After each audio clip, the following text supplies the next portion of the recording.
On that freezing Christmas night, I thought my family had finally found a trace of warmth after so many years of loss. My daughter brought home a successful young man, his eyes shining with a sincerity that was impossible to doubt.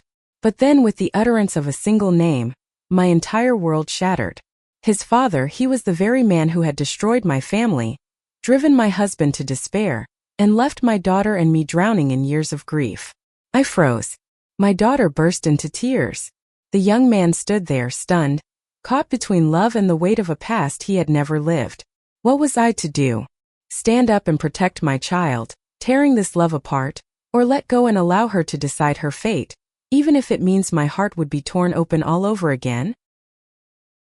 I opened the oven door, and a wave of heat rushed out, carrying the rich aroma of roasted turkey, spiced and savory, filling every corner of the kitchen. A thin curl of smoke floated beneath the warm yellow glow, making the little room feel cozier against the winter's harsh bite. The old carving knife was in my hand, its steel blade dulled by time, its handle etched with faded patterns. It had been my wedding gift from him more than 30 years ago. I still used it on holidays, not just because it cut cleanly, but because I felt he was still here each time I saw it, helping me prepare a perfect Christmas dinner. Outside the window, the wind howled in long, restless waves, as if trying to force its way into the small wooden house. In the fireplace, the logs cracked and popped, their red gold flames dancing in rhythm with the steady ticking of the grandfather clock. I had always thought this house was warm, but now its warmth only emphasized my solitude. Silence, I had learned, was not always a companion. Sometimes it was a mirror, magnifying loneliness until it swallowed you whole. I set the golden roast turkey on the table beside the freshly baked apple pie. The scent of butter and cinnamon drifted gently through the air, stirring countless memories. A new red tablecloth stretched smooth across the wood, silverware lined neatly in place, red wine breathing in a crystal decanter. Everything was in order, just as it should be, a Christmas feast in perfect form. And yet, one thing was missing: the laughter, the music, the warmth of the man who once sat across from me in that empty chair. When I closed my eyes, the memories returned at once. Christmas so many years ago, Emily was only 6. She wore a velvet red dress, white stockings on her little legs, and kept running circles around the tree, her eyes glowing as she stared at the pile of gifts underneath. I can still hear her pure and ringing laughter spilling into every corner of the room. My husband sat by the fire, the old guitar in his hands, singing Silent Night in his deep, tender voice. The flames lit up his face, radiant with happiness. And I stood in the kitchen, my hands in the dough, my heart quietly whispering, "This is my little heaven." But those Christmases are far, far behind me now. Since the day he left, the house has never been whole. I've tried to keep the traditions, erecting the tree, roasting the turkey, setting the table, but the more I tried, the more I felt the space he left behind. Happiness became like the tablecloth. I could wash it clean and lay it out neatly, but no matter what I did, it could never bring back the warmth of the past. I walked to the bookshelf where our wedding photo stood. In it, he wore a gray suit, his smile steady, his eyes full of faith in the future. I reached out and touched the cold glass. "If you were here," I whispered, "you'd know how to calm her better than I ever could." My voice came out hoarse, trembling in the silence of the room. Emily, our only child, now 26, she had long since left this small town to make a life in the city. She was intelligent, independent, and strong-willed. And yet, in my eyes, she was still that little girl who once clutched a gift bigger than herself and cried out, "Mom, open it with me." And tonight, she would be bringing someone special home. The one she trusted enough to call the one. A week ago when she called, her voice was radiant. "You'll like him, Mom. He's a good man." I laughed, but when I hung up, my heart trembled. Not because I doubted or felt wary, but because that moment reminded me that Emily had grown up. She was ready to place someone else at the center of her world. The thought filled me with pride, yet it felt like I had just let go, watching her step across the threshold into a new life. I returned to the table, adjusted a few pine sprigs, and added another chair. These small gestures helped me mask the unease swelling inside. The wall clock struck 6. Talk, talk, talk. Its sound echoing through the empty house, deepening the silence. Outside, the snow thickened. Under the streetlight, each flake spun in slow circles before settling into the white blanket covering the yard. It was a picture-perfect scene but carried another meaning. A burial, a white shroud draped over everything I had lost. I poured myself a small glass of wine, watching the red liquid shimmer beneath the lamp. I took a sip, the bitterness spreading across my tongue, as if it could soothe the hollowness inside. My eyes landed on a family photograph before everything fell apart last Christmas. Emily was 17 then, still carefree, her smile bright and untroubled, unaware of the storm ahead. And my husband's smile was forced, his eyes heavy with worry. I remember that day vividly. He came home late, didn't sing carols as he always had, only poured himself a drink and emptied it in silence. A month later the company collapsed, and he unraveled until he was gone. That pain has never truly left me. Every Christmas since has carried its emptiness. Yet as I gazed at the twinkling lights on the tree, I whispered, "All I wish for you is happiness, Emily." One loss in this family was more than enough. It wasn't a warning, only a mother's quiet prayer, hoping her daughter would live a life more complete than mine. I drew a deep breath and walked to the mirror by the door. I smoothed my graying hair, patted my cheeks for a touch of color. The smile I practiced looked stiff, but I held it anyway. Outside, the snow kept falling. The doorbell could ring at any moment, and Emily would walk in with the man she loved. I didn't know who he was or where he came from, but I knew this would be a turning point in her life. And I had to be ready for the joy and the changes that could not be escaped. The doorbell rang and I froze for a heartbeat before the door. I drew in a deep breath. The smile I had rehearsed in the mirror still felt stiff, but I opened the door hoping joy might make it real. Emily stood there, her cheeks flushed pink from the cold, her eyes shining bright. Beside her was a tall young man with broad shoulders, brushing snow from his coat with a touch of awkwardness. In his hands was a gift wrapped in plain brown paper, tied with a simple red ribbon. "Hi, Mom." Emily beamed, pride in her voice. "This is Daniel." The young man bowed slightly, smiling gently, a little shy. He held out the box. "I brought you a bottle of wine. It's Italian, a classic. I hope you'll like it." I accepted the gift with a nod, and we shook hands. His grip was firm but not overbearing. His hand was warm, his hazel eyes steady, unflinching. I could feel his sincerity. "Thank you, Daniel. Come in, it's freezing outside," I said, stepping aside. Emily entered happily, slipped off her coat, and hung it on the rack. The house, once so silent, filled suddenly with youthful breath. Daniel bent down to wipe melting snow from the floor, looking slightly embarrassed. Emily giggled, taking his hand, her gaze full of affection. In the living room, the Christmas lights reflected off the glass ornaments. Daniel looked up at the tree and smiled. "Beautiful, you decorated it so nicely." I returned his smile. "I do it every year, more out of habit than anything else." Emily glanced at me, her eyes saying, "See, Mom, isn't he sweet?" I gave her a small nod. We sat around the fireplace, the flames crackling, their light casting warmth across our three faces. Emily chattered about life in the city, new cafes, her busy work. Daniel chimed in occasionally, his deep voice carrying a hint of humor that made me laugh once. I was surprised at how comfortable I felt. Looking at Emily's happiness so clear, I thought for a fleeting moment, maybe she really had found the right person. Daniel spoke more about his work. He was a junior architect, involved in a new suburban housing project. He talked about sustainable design and homes that lived in harmony with nature. I studied him. A young man with clear dreams, speaking with reason, neither boastful nor arrogant. Just a man who believed in his work. Emily smiled and added, "See, Mom? He's not like the others in the city. He works hard, doesn't care for scheming." I nodded, though a sharp pang ran through me as I remembered my husband, how he too once carried beautiful dreams before life crushed him. But I told myself that memories are memories that must not shadow the present. I carried a tray of toasted bread to the table and asked gently, "Daniel, what's your last name? I don't think I've caught it." He looked up, his voice easy. "Harris, ma'am." In that instant the air froze.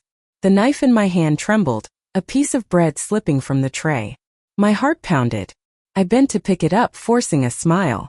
In my head the name echoed like a heavy stone. Harris. There are plenty of Harrises, I told myself. It must just be a coincidence. Emily, still glowing, noticed nothing of my pause. I swallowed the unease and made myself sit, listening as they continued. The appetizers began. I placed Daniel's wine on the table. He eagerly tried to uncork it, but fumbled, twisting awkwardly. He laughed sheepishly. "I've never been good at this." Emily giggled, touching his shoulder. "You're clumsy, let me do it faster." Daniel flushed, tried once more, and at last the cork popped. The red wine shimmered in the glasses, glowing like fire. He shared a story from his time in Italy, living in a small attic room, eating cheap pizza, spending weekends wandering piazzas. Emily gazed at him entranced, her hand resting lightly on his across the table. Watching them, I felt joy at her happiness, but underneath the name Harris still reverberated, clinging like a shadow. When the meal paused, I excused myself to fetch more food. In the quiet kitchen, only the distant crackle of fire remained. I stood there, gripping the old carving knife until my knuckles whitened. From the living room came their laughter, bright and carefree. I inhaled deeply, whispering, "Dear God, let this only be a coincidence." I set the knife down, wiped my hands, and smiled as I returned to the table. Outside, the snow was falling thicker, burying the town in white. And inside me, a thin fracture had just begun to spread. The sound of silverware against china rang softly through the warm room, candlelight flickering across glasses filled with deep red wine. I sat across from Daniel, Emily beside him, both glowing, while my heart hammered with a frantic rhythm. The golden turkey sat in the center of the table, fragrant with nutmeg and cinnamon, but I felt no hunger. Emily chatted happily, her eyes darting toward Daniel now and then, sparkling as if she wanted the whole world to see her joy. I forced a smile, polite but hollow, while every word, every gesture from the young man across the table cut into me like a blade slicing open a wound I had buried. "Tell Mom a little about your childhood," Emily urged. Daniel took a sip of wine, then smiled, his tone earnest. "When I was little, my father would take me to Wall Street every Christmas. He said nowhere shines brighter with lights. I remember the shop windows, the towering trees in the plazas, the bells ringing from Trinity Church." I froze. The knife and fork slipped from my hands, clattering against the plate. Emily turned to me, alarmed. "Mom, are you okay?" I shook my head quickly, steadying my breath, raising my glass to my lips to hide the trembling. Wall Street. Trinity Church. Too familiar, too exact. The very stories Richard Harris had once boasted to John. I heard his voice echoing in my head, smug and assured.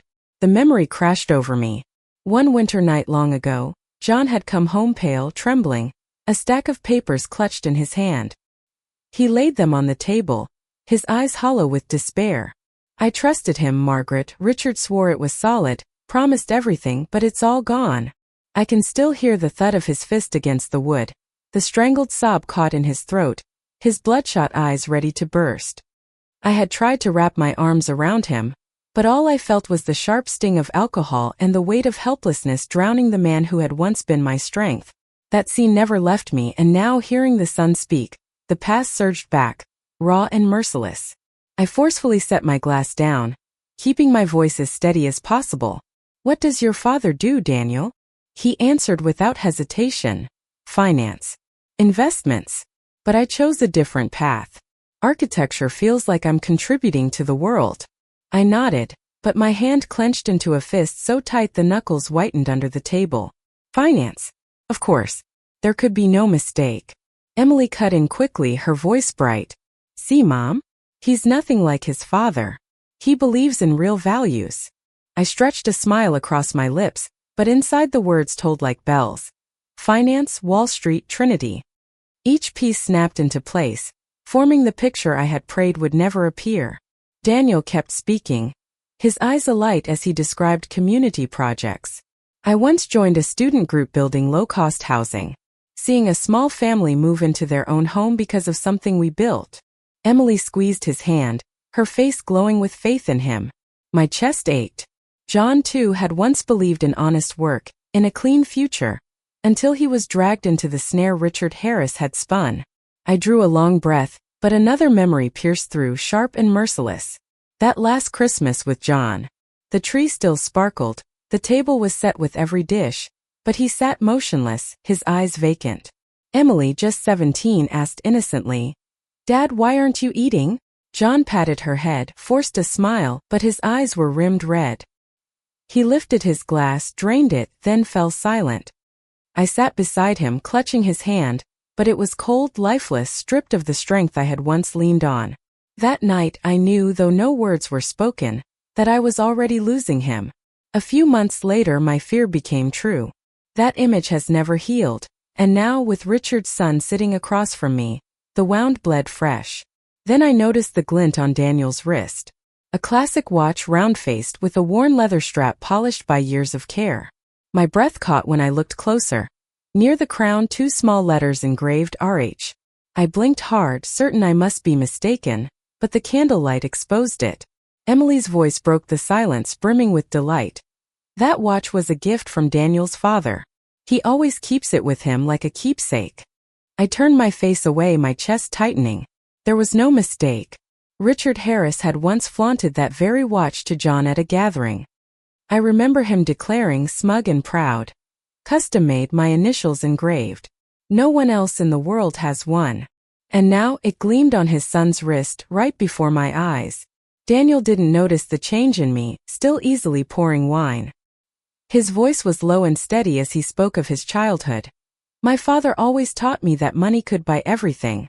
But I never believed that. Money can buy a house but can't buy the peace inside it. Maybe that's why I chose architecture." Emily nodded, her eyes glowing with admiration. My own heart pounded hard against my chest. Those words, spoken so innocently, confirmed everything. Richard's creed was his unshakable faith in money as ultimate power. His shadow still stretched over the very sun sitting here before me. The air around the table grew heavier, though Emily tried to keep it light with jokes. Open and sincere, Daniel had no idea that each word he spoke was driving a blade deeper into me. I poured myself another glass of wine, its dark crimson swirling like the memories of blood and tears from long ago. Outside, the wind howled against the windows. The grandfather clock struck with its dry, hollow rhythm, as though counting down to the moment when truth could no longer be hidden. I wanted to stand to shout that I knew who he was, whose son he was. But when I looked at Emily, her eyes brimming with trust, I fell silent. Her fragile happiness would be shattered on Christmas night if I spoke now.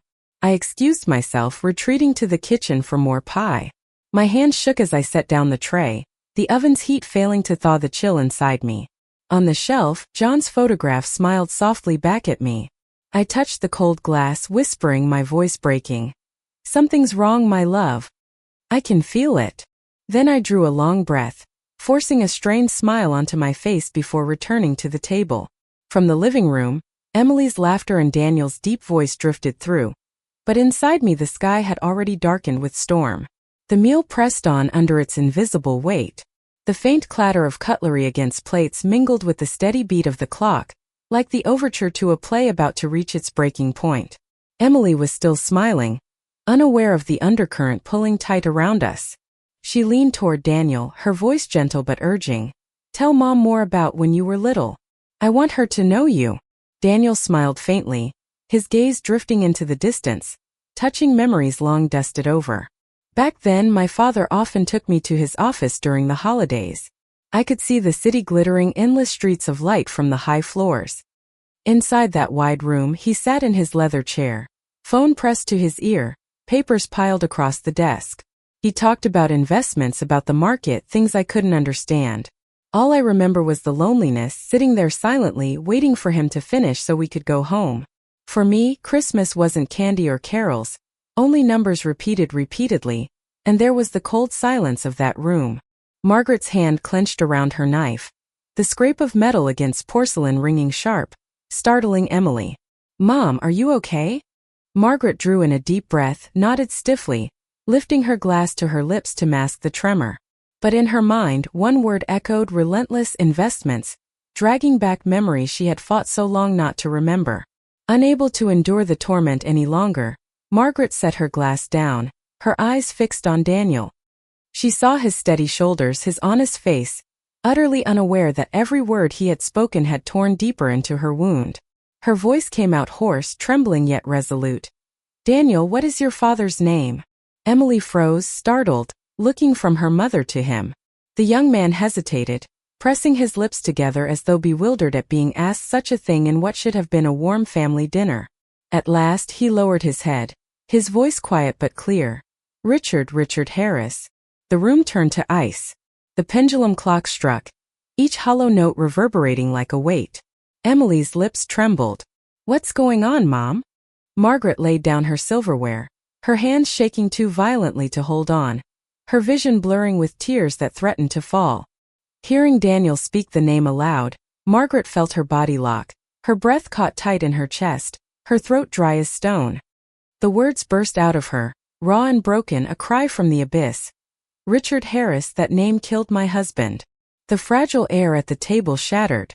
Emily's eyes went wide, horror overtaking her face. "Mom, what are you saying?" Margaret could no longer cling to the composure she had carried all evening. Her voice rose, trembling with grief and fury. "He deceived your father, stripped him of everything, left us with nothing. Your father died in despair because of Richard Harris." Emily leapt to her feet, clutching her head, tears streaming hot down her cheeks. No, that can't be true. You're wrong, you have to be wrong." Daniel sat frozen, his face pale, lips moving soundlessly. He turned to Margaret, his eyes wide with horror, then to Emily, lost for words. Emily's sobs shook her, her voice desperate. "Mom, please don't say that, it can't be true." The room, already heavy, now cracked open, exploding into pieces. The clock ticked on, each beat a blade twisting deeper into the three of them. Emily broke down, her voice trembling, pitched high with anguish. "Mom, how could you ruin everything like this? I love him. I wanted tonight to be the night you'd see how good he is, to accept him, and now you—" Her words collapsed into sobs. Margaret rose too, her eyes blazing with pain and fury. "You don't understand, Emily. You never saw what he did to this family. You were too young to see how your father was destroyed, but I was there. I watched it happen." Emily shook her head, her small frame trembling, her hand gripping Daniel's tightly as if he were her last anchor. "Don't listen to her, she's wrong, the past haunts her." Her voice wavered, desperate, begging Daniel not to abandon her in the storm. But Daniel remained silent, his face ashen, his eyes vacant, as if the truth had pulled the ground from beneath him. In that room, even the warmth of the fire seemed to die, leaving only a cold void between the three of them, divided by the name that had just been spoken. The room felt strangled for air, the only sound the crackle of fire in the hearth. Daniel sat frozen, his lips moving without words until his eyes, pale and unfocused, finally settled on Margaret's tear-reddened gaze. His voice came rough, caught in his throat. "No, Emily, your mother isn't wrong. My father, he is Richard Harris. He worked in investments in New York." The words fell like a blade, cleaving through what little calm remained. Emily went rigid. Her hand slipped from his, falling limp at the table's edge. Her eyes widened, once so clear, now blurred with tears that hadn't yet lost. You knew this all along?" Her voice trembled, breaking apart with disbelief. Daniel shook his head violently, his hands twisting together until his knuckles whitened. "I didn't know, I swear I didn't know what he did to your family. I only knew he worked in finance, but he never told me, he never said a word." Emily stumbled back, her chair screeching against the floor, the sound sharp and merciless. She stared at him as though he were a stranger. Margaret sat stiffly, her hands trembling as she set down the silverware. Tears streamed down her face, but her voice rang with harsh clarity. "And now my daughter is in love with the son of the man who destroyed us? My God, could fate be any crueler?" Daniel lowered his head, silent, bearing its weight. Margaret's composure collapsed. Her tears spilled freely, her shoulders heaving. She looked at him, then at Emily, her voice breaking yet edged with steel. "You don't know, either of you. Richard Harris killed your father, Emily. He destroyed everything." Each word cut like a knife. The memories surged, vivid and merciless. She saw John again, her husband, walking in on a winter night, his face ashen, his hands shaking as he laid down a stack of contracts. "I trusted him, Margaret. Richard promised it was certain. But now it's all gone." His fist struck the wooden table, the crack echoing through the small house. Emily, just 17 then, had stared at her father in confusion and fear. In the days that followed, John drowned himself in silence and drink. He sat for hours at the window watching the snow fall, saying nothing. The tree shone with lights each Christmas, but the table was cold, untouched. One evening Emily had whispered, "Dad, why won't you eat with me?" He had only patted her head, forcing a smile, his eyes rimmed in red.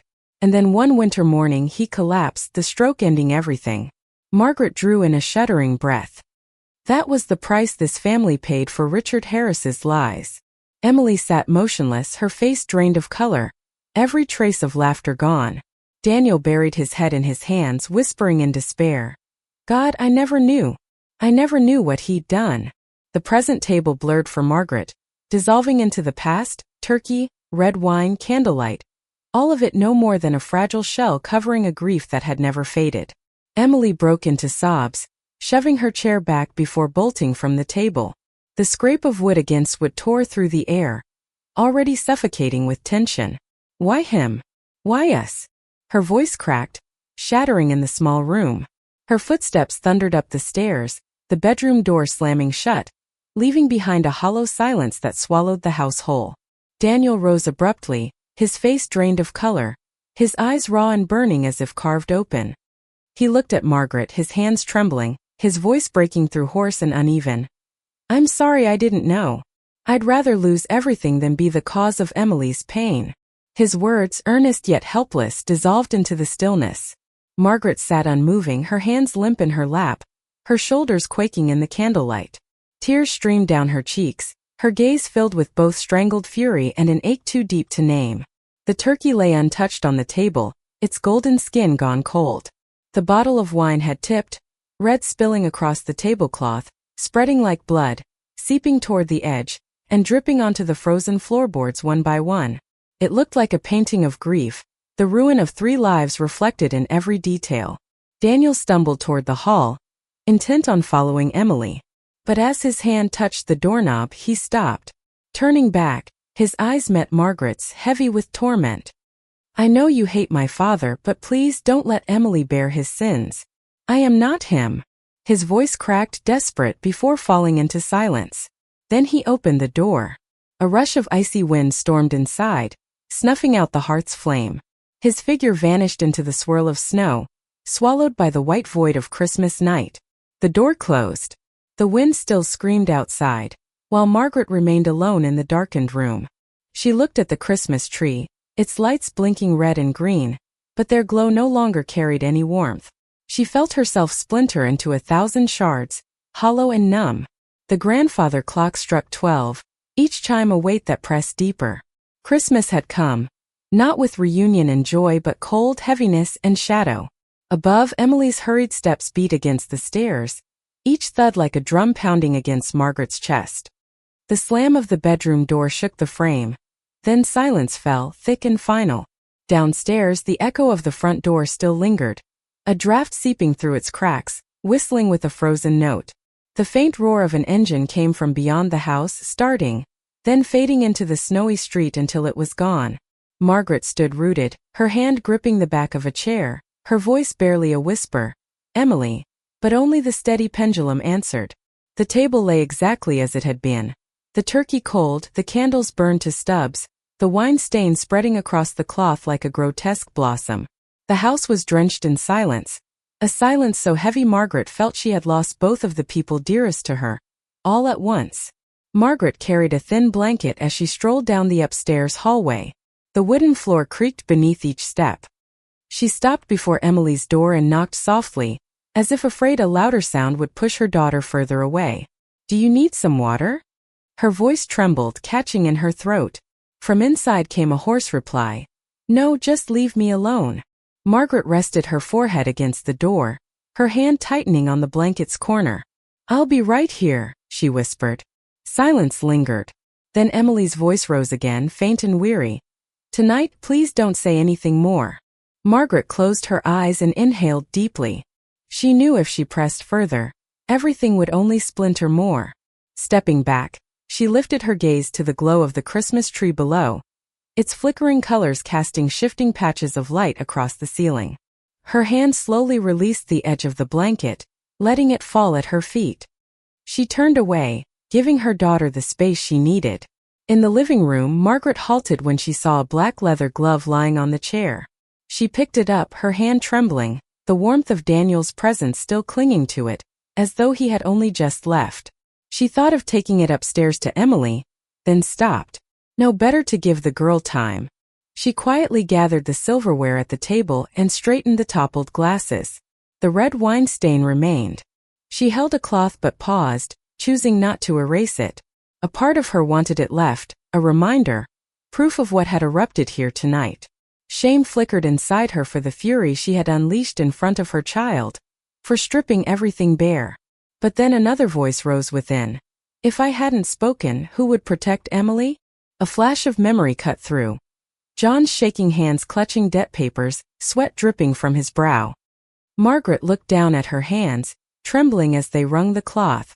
Past and present overlapped, leaving a sharp ache lodged in her chest.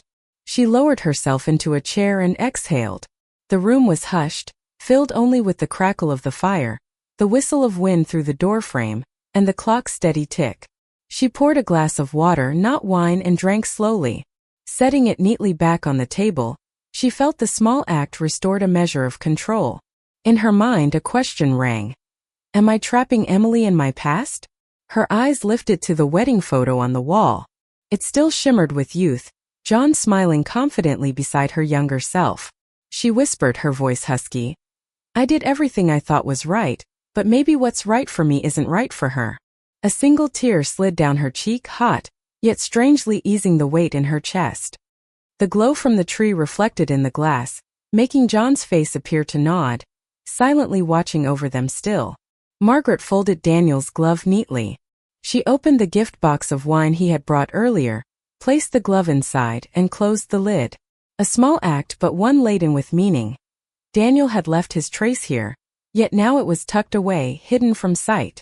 She drew a long breath, her heart firming with a new resolve. Tomorrow I will not force her. She must choose for herself. Night had grown late.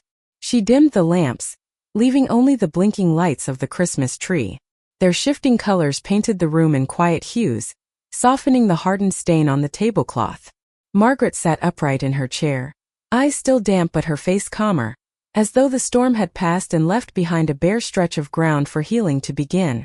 The clock struck in the Christmas dawn. Only the gentle glow of lights and the faint scent of pine remained in the house. The final image is the dried stain on the cloth and Margaret's silent figure, steady at last, bracing herself for the morning when she let go and allowed her daughter to step forward. Winter light slanted through the window late in the afternoon, stretching long across the wooden floor. The house no longer carried the laughter or warmth of Christmas. The tree had shed many of its needles. The lights still hung there, flickering weakly, like the last shallow breaths of the season. Margaret slowly removed each ornament, laying them gently into a cardboard box, the crinkle of wrapping paper whispering like an old memory. She folded the tablecloth, fresh, white, spotless. The red wine stain was gone now, as though a painful chapter had been closed. On the entryway tray, Daniel's black leather glove remained. Margaret had sealed it in a plastic bag, labeled Daniel carefully, then left it there. She couldn't bring herself to throw it away or return it to its place. It was a gesture caught in between, half holding on, half letting go. As her hands tied the final ribbon, memory surged back. That night of the 24th, her voice sharp as a blade. Emily in tears, Daniel pale, eyes cast down. The look on her daughter's shattered face cut into her again. Margaret sat down, closed her eyes, and asked herself, I spoke more for the past than I listened to the present. I feared my daughter would relive my suffering, and forgot that pain belonged to me, not to her. She picked up her phone, fingers trembling slightly. The screen lit up, Emily's name glowing at the top. Margaret drew in a breath, then began to type. I let the anger of the past speak for me. I was wrong. That past belongs to my life, not as chains for yours. I forced Daniel into the shadow of another man. That wasn't fair. I no longer confuse him with his father. She paused, reread the words. Her heart felt heavy, yet the lines softened as they settled on the screen. She continued, You have the right to choose and you'll be responsible. I'll be here no matter which path you take. If you bring Daniel back, I'll welcome him with respect. If you decide to end it, I'll hold you through the pain. Either way, I will not leave you. The sentences glowed alive on the screen. Margaret's finger hovered over send, then pulled back. No. A message was not enough. What she needed to say required her voice, her breath, the tremor of her truth. She closed the app, leaving the draft untouched. Pulling on a wool sweater, Margaret stepped onto the porch. Last week's snowstorm was gone. Only a thin layer of ice coated the sidewalk, catching the pale gold of the evening sun like scattered glass. A neighbor's little girl tugged a sled, giggling. Farther down, someone walked a dog, footprints etched clearly into the frost. Life crept forward, indifferent to any one person's sorrow. Margaret drew in a deep breath, the cold air biting her lungs but sharpening her mind. In that moment clarity struck. Tonight I will call. I will speak as a mother, not to control but to uphold. The phone buzzed, the screen lighting up. Emily calling. Margaret answered almost instantly. My dear. Emily's voice trembled, halting. Mom, I'm sorry for yelling. Margaret pressed the phone closer to her ear. No, Emily. It's me who should be sorry. I let my wounds frighten you. There was a pause, only the faint sound of her daughter's breathing. Margaret went on softly. I forced Daniel into the shadow of another man. That was my mistake. I cannot forgive on your behalf. But I choose not to let my hatred bind you any longer. Emily's breath hitched. I still love him, Mom. But I don't know what to do. I won't stand in your way, Margaret said, her voice low but firm. If you love Daniel, then love him with your eyes open. Know his past and know what you truly need. If you find you can't go on, I won't judge you. If it hurts, then let it hurt. I'll be here. On the other end, Emily's voice broke. Daniel is shaken too. He said he'd do anything to ease your mind. But we're taking a few days apart. I still love him, but I need time. Margaret smiled sadly, her tone softening. Then let time give you the answer. If you wish, the three of us can meet at a cafe when you're ready. I'll listen, not judge. Or you and I can visit your father's grave, talk like we used to. Emily let out a long breath, as though setting down a heavy weight. Thank you, Mom. I was so afraid you'd hate him forever. Margaret shook her head, eyes stinging. I don't hate anyone forever anymore. I'm too tired for that. All I want is for you to be free. This weekend I'll come home. Just the two of us for dinner. Yes. I'll be waiting. After hanging up, Margaret sat silently, the phone still in her hand. She opened the long draft she had written earlier, then erased it all. She typed just one line in its place. I will always be with you no matter what you choose. She pressed send. Ting. Seconds later, a red heart appeared on the screen from Emily. Nothing more, but it was enough. Margaret stood, refreshed the water in the vase, and picked up the last fallen needles from the tree. The small gestures felt like clearing away remnants, making space for something new to begin. She took Daniel's glove, sealed in its bag, and placed it in the cabinet near the door. Not hidden, not displayed, just there, left as a possibility. She dimmed the lights, leaving only a soft golden strand glowing at the window. In the gentle dark, Margaret whispered, forgiveness doesn't mean erasing, it means letting it rest. Freedom doesn't mean leaving, walking alongside as the one you love moves forward. Outside, the snow had stopped. A thin sheet of ice caught the pale glow of sunset, shining clear. Inside, the house was warm and quiet. Margaret sat down, lifting her face toward the tender light filtering through the curtains. A chapter had closed, but not in loss. It closed with a space left open where love in a new form might begin to grow. Behind the story lies more than a personal tragedy. It is a mirror reflecting how each generation faces the weight of the past.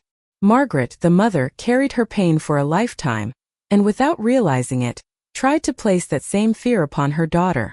But love and youth cannot be confined by memories soaked in sorrow.